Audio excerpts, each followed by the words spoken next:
Pakistan's Air Force reportedly lost several fighter jets and nearly one-fifth of its infrastructure in India's strikes at military bases across Pakistan. Now, official sources said that the strikes in retaliation for Pakistani attempts to hit Indian military installations and civilian areas targeted major ammunition depots and air bases such as Sargodha, Bhulari, where F-16 and J-17 fighter aircraft of the Pakistani Air Force were stationed. As per sources, the strikes led to the destruction of nearly 20% of Pakistan's Air Force infrastructure, major damage, and several fighter aircraft. India's counter-strike was massive, as is clear by these figures coming out now, targeting key Pakistani air bases including Noor Khan, which is near Islamabad, Rahim Yar Khan, Bhulari, Jacobabad, Skardu and Sargodha. Now, these bases suffered extensive damage, as has been made clear by the images that have come out. It's confirmed by satellite images released by the Indian military, and now satellite images released by Maxar Technologies on your screens as of now corroborate what Indian armed forces are saying. The damage to Pakistani military facilities have been devastating after cross-border strikes from India last week, and these were precision strikes, as is clear. India has also briefed foreign service attaches of 70 countries on the successful conduct of Operation Sindoor. Lieutenant General D.S. Rana, Director General Defence Intelligence Agency, elaborated on the planning process for selection of targets with confirmed terror linkages. He also highlighted the integrated, precise and prompt response by the Indian Armed Forces to achieve its military objectives under Operation Sindoor, which is only paused as of now.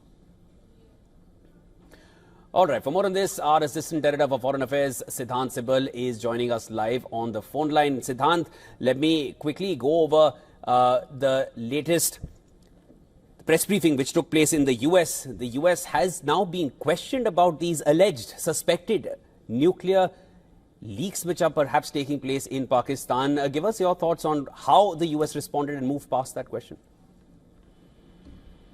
Well, essentially, we know that there was a lot of social media chatter, and India and US have now both reacted to this social media chatter. First, let me talk about the American reaction, which was a no-comment reaction, basically saying that they have nothing to say about it. The Indian side, both the Indian Ministry of External Affairs and the Defense Ministry have reacted. We saw the now very viral comment of the Indian Defense Ministry, where the defense official said that they had no idea that it housed the nuclear weapons of Pakistan, and essentially saying that they haven't done so. The the Ministry of External Affairs, the Foreign Ministry also reacted in similar manner. But one needs to also understand the context of the things as well. In 1988, both India and Pakistan signed an agreement on exchanging nuclear information.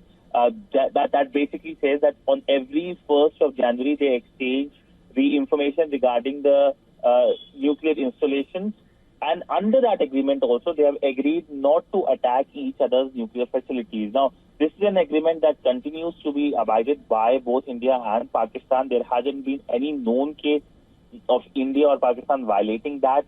It is a social media chatter. In fact, I have seen some reports from Pakistan as well, where they have dismissed any radiation leaks coming. So, all in all, it looks like it is a figment of imagination, and there is no such development of India striking nuclear facilities, or India trying to, of course, trying to attack them in any ways. But one thing is for sure, that India has made it clear. The Indian Prime Minister has twice in last 48 hours has said that any nuclear blackmail will not be accepted from Pakistan, and he has basically said that this is something that is now part of the Pakistan policy of India. Of course, we have seen Pakistan doing a lot of nuclear saber rattling, including the Pakistani ambassador to Russia and the defense minister, both mentioning at one point that they have the nuclear capabilities.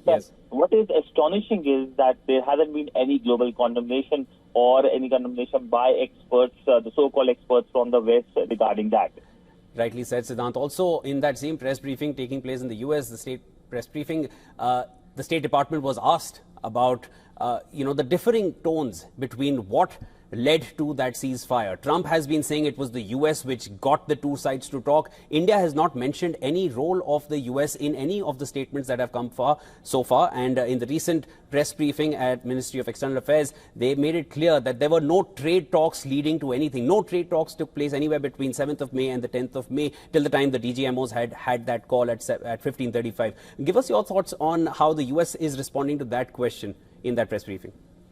Well, essentially, first, I would like to give a context by what is the Indian position. India has dismissed, and this is on record dismissal on the U.S. side, the U.S. administration, Donald Trump, saying that he has the role in terms of trade, in terms of providing a solution in Kashmir, and in terms of mediation as well. On all three counts, the Indian side has dismissed. On trade, India has been very public about it, saying that there were conversations, but trade was not mentioned. On mediation, the Indian side has said that it was Pakistani DGMO that called, and it was the strength of the Indian forces that led to the Pakistani side basically surrendering. And of course, on the aspect of solution as well, India has reiterated the Shimla Pact that this is a bilateral issue. Now, in terms of Pakistan, in Pakistan's response, we haven't seen much response, but the US, of course, has been claiming that it was responsible. We saw the briefing earlier. There was a direct question as well. The US side, of course, trying to deflect, saying that they're happy with the ceasefire and how the US President Donald Trump is a deal maker and a peacemaker. But we also need to understand the politics of the US as well. We're dealing with a president who is very keen to show to his fan base, the MAGA fan base, that yes, he is the leader in the world trying to resolve problems. So it is the politics of the US that perhaps has led US President to comment like this, but yes, India has made it clear it is a bilateral issue. No, definitely. And as far as Trump is concerned, he's been trying very hard to bring Russia and Ukraine on the same table. That has not happened since. So any kind of pat on his own back, using trade as a tool of leverage to get two sides which are in conflict to reach a ceasefire, that he wants on his side. That's very clear and from what has come out. But also very quickly, the reports which are now, or the sources which are now at least suggesting that 20% of Pakistan's Air Force's infrastructure, and some fighter jets were destroyed in India strikes. 20%, Siddhant, that's 1/5.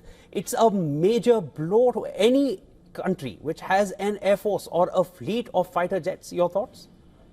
Well, of course, this is a significant report which is coming, but we know that so far Pakistani side hasn't been very forthcoming in terms of coming out with the damages. We saw the confirmation yesterday, the Pakistani side finally admitting that 11 of their military personnel lost after India retaliated to Pakistani attacks. But we know that Pakistan has a history of hiding its losses, and this was very well evident during the Kargil war as well. And this time around also it will be very well evident as well. So essentially, we'll get to know the truth. Truth is expected to come out in some form or another. But all in all, we know that Pakistan has suffered major losses in Indian retaliatory strikes. Thanks, Siddhant, for getting us the latest. Siddhant Sibal, our Assistant Editor for Foreign Affairs.